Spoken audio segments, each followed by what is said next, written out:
Hey, Gavax here. So, MLB The Show. There's a couple decisions, well, more than a couple that we need to make as we go through in Diamond Dynasty. Now, I know a lot of other people have already unlocked it, already made their choice, but I still get this question quite a bit, still see it online quite a bit on the subreddit and stuff. So, let's go through it. Firstinning Program. The first one we're going to do is the Firstinning Program. Then we're going to do the level rewards. What's great about the level rewards is that you can choose them. It's just in order, so you'll eventually get them all, but the first inning, you're going to have to pay for the two that you don't choose if you want to get them all. Otherwise, you can always just take the one going for the highest in the market at the moment. They're pretty equally priced between Andrew Jones, Rich, Goose Gossage, and Cy Young here. So, Jones. What's great about Jones? Pop, right? Pop, great fielder. Out there, can lock down your center field for quite a while. All right. Now, I haven't used him myself. I heard some issues with his hitting ability. People don't like it as much. So, I mean, pretty solid stats. Contact's a little bit lower, and you know, this is the contact year. If you did Ty Cobb, if you did the Conquest, and been using Ty Cobb like I have, man, that is a beast. And I don't totally believe in contact, because like you could just miss it and bloop it in with that contact. Goose Gossage, this is the card I got. This is essentially an end game reliever. I mean, look at his hits per 9, K per 9. I mean, a little bit wild on the control and walks per 9. But he's clutch. Like, this reliever is basically just, that's an inning off your schedule, right? I mean, you can pitch him more than 2 innings, but I don't like doing that. More than an inning. I don't like doing that because that means he's going to be super tired for the next game. Unless you can get a quick quit in the next game. But, so, Rich Gossage here. I love it. The 99 mile per hour 4-seamer is tough for people to keep up on the inner half. The slurve just dives away. Sinker, changeup. So, the sinker, you can sink it off the plate, and the changeup, you know, there's a 12 mile per hour difference there. It's a pretty solid card. I have had a lot of luck. Well, my stats with it, 8 innings pitched, 1.13 ERA. So yeah, I got a what is that, run against him. But 18 strikeouts and 8 inning pitches, and I mean, that's online. He's a stud. Okay, simple as that. So this is my guy. You know, you don't pitch every game because you get a lot of early quits, but like basically erase an inning off the board is what Goose is there for. So I chose him. Cy Young, though, what I like about this card is the home run per 9. Also, his hits per 9, K per 9 are very good, and he's very in control of the ball. So great card here. He doesn't have overwhelming fastball speed, but he's basically got, 3 different curves and a change. So somebody that you can kind of keep people guessing with. Like, after a while, they might get a little bit used to a little bit of too much curving. Then you just kind of like sneak a fastball by him. So fastball changeup combo, 14 mile per hour difference there. Great stats, limits home runs like crazy. People will be swinging wet noodles against this card. So he's also a stud, and I don't think it's a bad thing to go get this card either. Another like top tier. I don't know if I want to say end game. He might get a better card, but truly phenomenal starter. You'll get him 1 out of every 5 games though, whereas Goose, you know, you can run him every game out there, but you know, Cy will probably pitch more innings in the long run for you, so just like real life.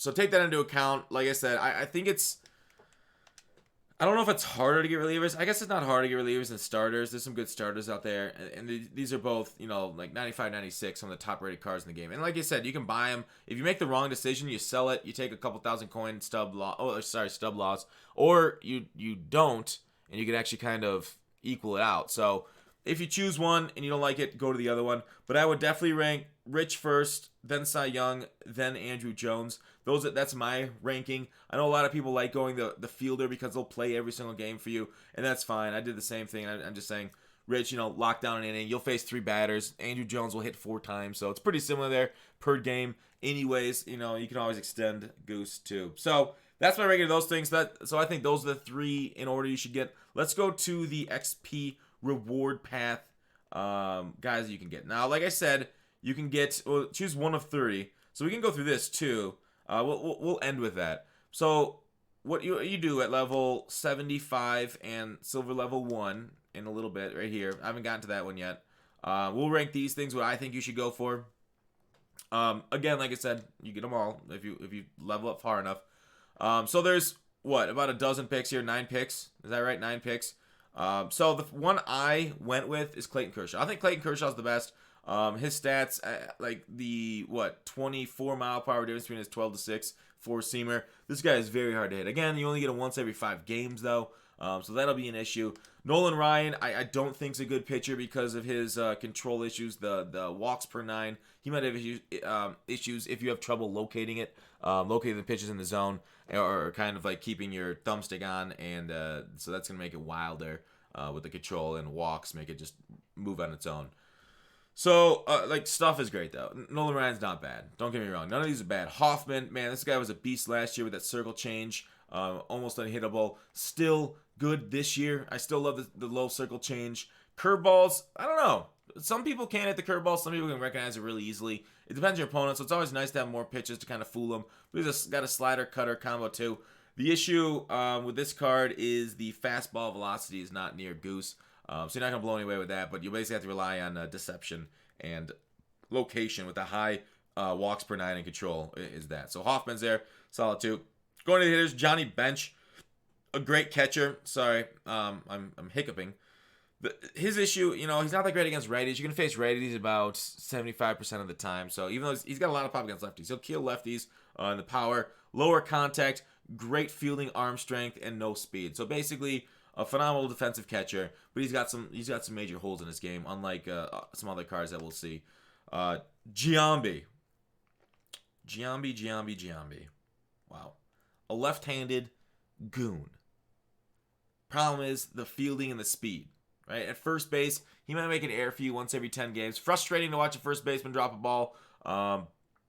But for a bench bat, like if you're getting a level 75 reward, like this guy screams bench bat. Not really screams. He'd be a very competent first baseman. Let me get that out of the way. I think he's a starting first baseman, will be for a long time. I'm not just say bench bat, because that's terrible phrasing there. But he does have a huge weakness against lefties, so they'll bring in like their Rivera's against them. Their I don't know, Andrew Miller if you play against him in ranked seasons. So he'll get leftied to death. So he's got a hole in his game too, a few of them. Ichiro is beautiful, but Ichiro's got kind of competition for the next level, which we'll get to, because all these kind of picks kind of feed off each other. If you pick one, you got to pick a complementary piece for the next one. Like if you pick an outfielder, you can go Ichiro, Andrew Jones, and then Tony Gwynn in the next one, and just have your outfield set for the whole year. So Ichiro is a really nice right fielder, but you have to pay one out of the position. So he can play left field, center field, fast, great arm, great fielding. The only hole in his game is power. And how big of a deal that is to you, I'm not sure. You don't want your entire lineup being power deficient, but having a guy or two that can get on base to set up the power, that's nice. A 2-run jack is much better than a solo shot, obviously. But, then Ichiro's not going to be hitting the home runs. But, love this card, though. Love it. Kiner, this one's, he hit well for me last year. Phenomenal static card. The only issue, again, that fielding is brutal out in left field. I've been using Cobb out there. Cobb makes errors for me. I put him out of position because I put Mookie in right field until I get that Tony Gwynn to take over for Cobb. But Cobb's hitting amazing. I love Cobb. His issue is when you have that below 60 fielding, you're asking for errors, and you will get them. Especially with running with 44 speed, you're not covering much area. Especially if somebody likes playing. If you're playing at Coors or Laughing Mountain, something big, a little big outfield. Forbes, this is a pain out there. So he's got major holes in his game too, which makes it tough to take Kiner. Matt Kemp, a well-balanced across the board center fielder, a great choice. I like the variety of choices they're giving us, many different cards. This one's kind of he's a little bit worse against righties. He swings a right-handed bat, so it makes sense that he's not as good against them. Destroys lefties though. Vision's a little bit lower than you like, especially the higher end levels. The vision's going to kind of hurt him a little bit, so I don't love him for that. But, mid 80s and everything else for the speed, fielding, arm, that kind of stuff, or low 80s for the arm. Alan Trammell, great shortstop if you don't have one. Arm strength's a little bit less than you like. Fielding at 88, won't make many errors. Not the fastest guy in the field either. 65 speed, it is passable, but not exactly something that you're going to send a runner on a good right fielder. So also lacking in the power department. So I'll rank these in order that I think you should get them, or the order that I'm going to get them. So I want Clayton Kershaw first. I think he's number one. Then I would go Ichiro as kind of your setup if you're not going to get Joe Morgan, or sorry, not Joe Morgan. If you're not going to get Tony Gwynn first, then go Ichiro 2. Then I would truly probably go back to Hoffman or Ryan right away. I'd probably go with the pitchers early. These guys holding their games. The only issue here is that walks per 9. Hoffman, again, especially if you get Goose, dude, that's 8th, 9th shut down, right? Go Hoffman in the 8th, Goose in the 9th, and then all you have to do is play 7-inning baseball, essentially. Because look at the clutch is great, too, so you're going to get those boosts late. So, wonderful, wonderful relievers right there. And then after I get the pitchers, I would go to Kiner. I like Kiner.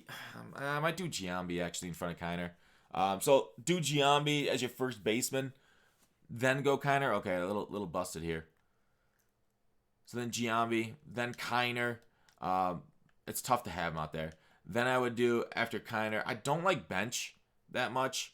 But if you're lacking a catcher, bench is it. And then I think the worst one is Alan Trammell. He's the one with the most holes. And Kemp, I just feel like he's good, not like top tier. Like he's a jack of all trades. So I guess you could say 5-tool, but like the 5 tools are like 4.5 tools. So that's the order I'd go. I am looking to beef up the pitching with these picks, because it does feel like it's easier to get fielders than like top end, signature series cards pitchers. So I'm going pitchers because all these guys have holes, but Ichiro is great.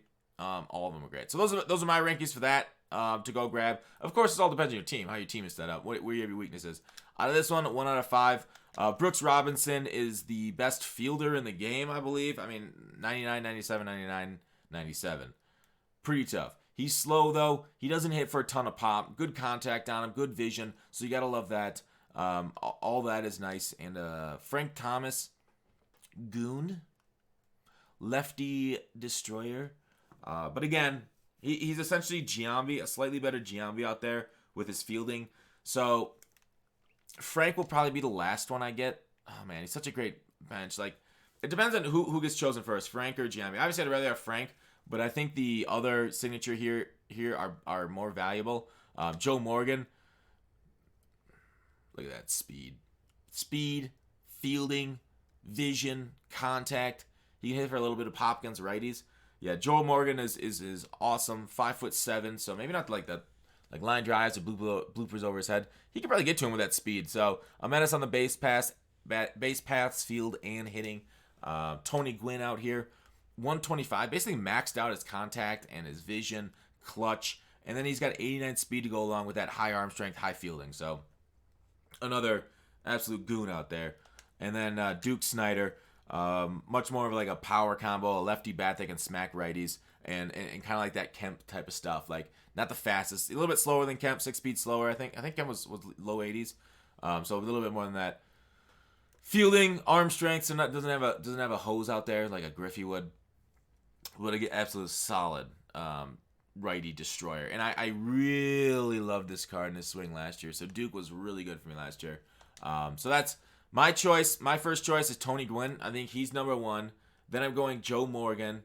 And then I'm going Duke. Then I'm going Frank. Then I'm going to Brooks. You're like, oh, Brooks, what? Brooks is great. I just don't think that 78, 79 power doesn't play this year as well. You really want that top-end content, especially like for the competition. Great. The hot corner, obviously, he'll be perfect out there, right? I don't know if he'll make an error. I doubt he will. But I don't think his bat plays as well as the others. And I do like offensive forces. The Franks, Joe, the contact, the Tony Gwynn with the contact, and the Duke. So, like, I want a more well-rounded, speedy guy. So that's why I want these guys first out of this pack. So that's the order I think you should take them in. We can circle back around to the 30 pack. And I could talk about which one to take. This is also a lot of the pre-order, so a lot of other people, you've seen this already. I think Ricky Henderson is clearly the number 1 choice in this whole pack. There's a lot of other good. I mean, there's a lower-end Tony Gwynn, but this one's like an old Tony Gwynn who's slow, so I don't love it. Jason Kendall's a solid catcher. I think Roy Oswalt, I took him second. So I got my pre-order bonus. I took Henderson second. Oswalt, I love this Roy Oswalt card. Good control, and his pitch mix is phenomenal. Along with K per 9, hits per 9, not bad either. So good job right there. Nolan Ryan is darn near uncontrollable. That's a tough one. Maybe gets you through a few innings, and then he just starts walking people, hanging stuff over the middle of the plate. Maybe you can get away with that. Kerry Wood, another one that's uncontrollable, it feels like. And who are the good choices? Feller, like I'm just thinking about pitches right now. Uncontrollable with 40 walks per 9. Yount wasn't terrible, a good early game shortstop. Not anything like specifically great there. Here's a bench bat against lefties with not the greatest power. Mike, again, good against lefties, decent fielding. And receiver or reliever? No, he's a starter in this. Torrey Hunter, jack of all trades, decent against righties, decent speed, decent fielding. So nothing like overly stands out about these cards except for the two that I highlighted. So if you're choosing, definitely I would go Ricky Henderson. This guy's been a beast for me. He's hitting darn near 400 in 153 at bats. I don't have any walks with him though. I am not good at discipline with Ricky. So catch me online, swinging at everything, but still hitting 400 with Ricky and stealing bases. And the thing is, like, he's in the outfield. He's grabbing everything, stealing bases too. So that's why I say Ricky first. Stanley man. Yeah, good contact. Not the swiftest of foot. So that'll play for a long time. And Ricky Henderson will be a bench. He'll be your pinch runner all year long. And then here we are with Jason Kendall, who's also not bad either if you're in need of a catcher. All right, so that is who to choose for those packs. I hope you guys enjoyed it. Let me know what your guys' thoughts on my choices there and who you guys chose if you got there already or who you're going to choose. But that's it. Thanks for watching Call to Action. See you tomorrow.